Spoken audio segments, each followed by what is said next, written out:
Hello everyone, welcome back to my channel. तो आज शिवरात्रि का ये ब्लॉग है, मैं आपके साथ शेयर कर रही हूँ। तो शिवरात्रि में हम लोग के जो हम लोग का गांव है, तो वहाँ पे एक ध्वजा होता है, ध्वजा जिसको बोलते हैं, वो गड़ाता है। जिससे क्या होता है कि मतलब आपके घर में सुख समृद्धि शांति जो भी है वो उस तरह का बना रहता है। तो बहुत जगह रामनवमी में ये होता है, ध्वजा जो होता है ध्वजा जी को गड़ाया जाता है। और बहुत लोगों के यहाँ मतलब शिवरात्रि में होता है, किसी के यहाँ सबका अपना एक अलग अलग जो डेट होता है उस टाइम होता है। लेकिन हम जहाँ मेरा ससुराल है, वहाँ आपका कम से कम महाशिवरात्रि के टाइम पे ही होता है। तो अगर मुझे ससुराल जाना है तो उसके लिए मुझे प्रॉपर रेडी होना पड़ता है। तो मैंने पूरी पूरी हाथ में बैंगल्स पहन लिए, ग्रीन साड़ी पहन ली थी। और मुझे अभी भी वही वाली फीलिंग होती है जो स्टार्टिंग में जब मैं आई थी शादी करके तब होती है। और मेरी शादी को अप्रॉक्स 20वां साल हो जाएगा 25 फरवरी को। तो ये हम लोग का जो गांव का जो ये मेरा घर है, ये बहुत बड़ा कैंपस में है। तो यहाँ से हम लोग के घर की शुरुआत होती है, वहाँ पे रोड बन रहा है। तो यहाँ पे देखिए, ये हमारा जो घर है ये सब कनेक्टेड घर है। मतलब हमारे जितने जो रिलेटिव हैं, रिलेटिव नहीं कहेंगे, मतलब जो हमारे अपने हैं वो सबका एक ही था पहले घर। अब वो पार्टीशन हो के सब अलग हो गया है। तो वही मैं दिखा रही हूँ कि ये मेरा गांव। तो जनरली यहाँ कोई रहता नहीं है। हम लोग स्पेशली जब कुछ मतलब जो है शिवरात्रि हो गया या फिर कुछ ऐसे होते हैं तभी हम लोग को आना होता है। तो ये घर हमेशा बंद ही रहता है। लेकिन गांव की बात ही अलग होती है। ये जो देख रहे हैं यहाँ, ये भी हम लोग का यहाँ पे आलू या पता नहीं कुछ ऐसा लगा हुआ था। तो ये मेरे घर का मतलब गांव का जो इसको दलान बोला जाता है, जहाँ पे लोग जो जेंट्स लोग होते हैं वो बाहर बैठते हैं। तो फिर मैं वो सारे रूम को चेक करी थी, क्योंकि एक जो हम लोग के यहाँ है वो बेचारे झाड़ू पोछा वही करते हैं, तो वो पर डे करते हैं। तो उनके पास ही चाबी रखा रहता है, वो सारा चीज़ को क्लीन करके रखते हैं। तो वो हम लोग के पहुंचने से पहले उन्होंने सारा चीज़ किया था, जितना उनसे पॉसिबल हो पाया तो उन्होंने किया था। अभी सब कुछ सामान इधर उधर है, चूँकि हम लोग यहाँ पे रहते नहीं हैं। लेकिन हाँ, जितनी चीज़ें हैं वो सब यहाँ पे मौजूद हैं, चाहे सोफ़ा हो, टीवी हो, पलंग है, जो भी कुछ है। हम लोग चाहें तो यहाँ पे बहुत आराम से रह सकते हैं। लेकिन चूँकि सारे लोगों का काम यहाँ पे है, तो फिर उसके लिए हम लोग को रहना पड़ता है यहाँ पे। तो ये मेरा किचन है। देखिए, किचन अच्छा खासा किचन बड़ा है। मतलब स्लैब भी बहुत लंबे चौड़े स्लैब है। मतलब गांव में यही चीज़ बहुत अच्छी होती है शायद।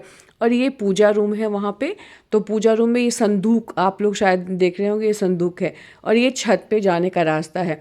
तो वो बेचारे जितना साफ़ कर पाए थे उन्होंने किया था। लेकिन अभी मैं जाके छत पे देख रही हूँ, छत पे क्या क्या मतलब ये है। तो ये सीम जो होता है वो उसके पौधे थे, बहुत सुंदर दिख रहे थे, देखने में बहुत अच्छे लग रहे थे।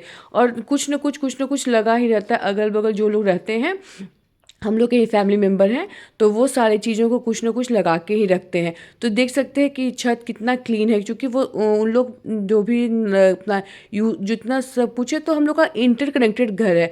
तो कपड़े उपड़े जो भी कुछ हैं वो लोग अपना इधर फैलाते हैं, चाहे जो भी कुछ है। तो वहाँ से जो आप देख रहे हैं, वहाँ से लेके ये पूरा कंप्लीट हम ही लोग का घर है। और ये अमरूद का पेड़ था। तो मेरी बेटी को बहुत अमरूद का शौक है, तो लेकिन एक भी अमरूद जो दिख नहीं रहा था बड़ा कि खाने लायक हो। तो वही मैं देख रही थी कि कितना शांति, कितना सुकून होता है इस भाग दौड़ वाली ज़िंदगी में। अगर आप गांव में एक दिन भी जाते हैं ना, तो वो एक बड़ा रिलैक्स वाला मोमेंट होता है। मुझे बहुत पसंद है। तो ये पंडित जी थे। पंडित जी अपना वो जो होता है, ये तुलसी जी हैं, तुलसी जी के नीचे ही बगल में ही वो जो ध्वजा होता है वो ये होता है। तो वो पंडित जी अपना कुछ कुछ जो होता है वो अपना रिचुअल्स जो होते हैं वो कर रहे थे। और ये नीरज है ये मेरा ऐसे तो भतीजा लगता है। ये पूरा सारा कुछ भी होगा, ये अगर नहीं रहे तो हम लोग के यहाँ काम बड़ा इम्पॉसिबल है। क्योंकि ये सारी जितनी चीज़ें हैं वो सारा बेचारा पहले से ही करके रखा रहता है। हम लोग कुछ नहीं करते ना, बस जाते हैं और पूजा पाठ करना होता है, करके चले आते हैं। तो ये बहुत हम लोग का हेल्प करता है। ये हम लोग के अपने परिवार के ही हैं। तो वही पंडित जी से इनकी हर वक्त नोक-झोंक होती रहती है, क्योंकि सारा काम यही करता है पंडित जी लोग सिर्फ बैठ के कि हाँ बस ये करना है वो करना है। तो पापा जी लोग बैठे हुए थे, हम लोग कुछ लोग जो है वो बैठे हुए थे कि चलो जल्दी से पूजा ख़त्म हुआ, क्योंकि सारे लोग फास्टिंग में थे। तो पूजा होती नहीं है तब तक, ये फास्टिंग मतलब कंटिन्यू रहता है। तो लगता है कि 11-12 शायद बज चुका था मतलब, लेकिन पूजा अभी तक कंप्लीट नहीं थी। चूँकि ये पूजा बहुत थोड़ा नियम ज़्यादा इसका होता है। तो इस चीज़ को हम लोग हंस रहे थे कि पंडित जी बहुत शंख बहुत ज़्यादा मतलब बहुत अच्छा बजा रहे थे। जो कि बहुत जनरली बहुत पंडितों को देखते हैं कि उनसे उतना ये नहीं हो पाता है। जिनको सांस की प्रॉब्लम नहीं ना है, वो शंख बहुत अच्छे से ये कर लेते हैं।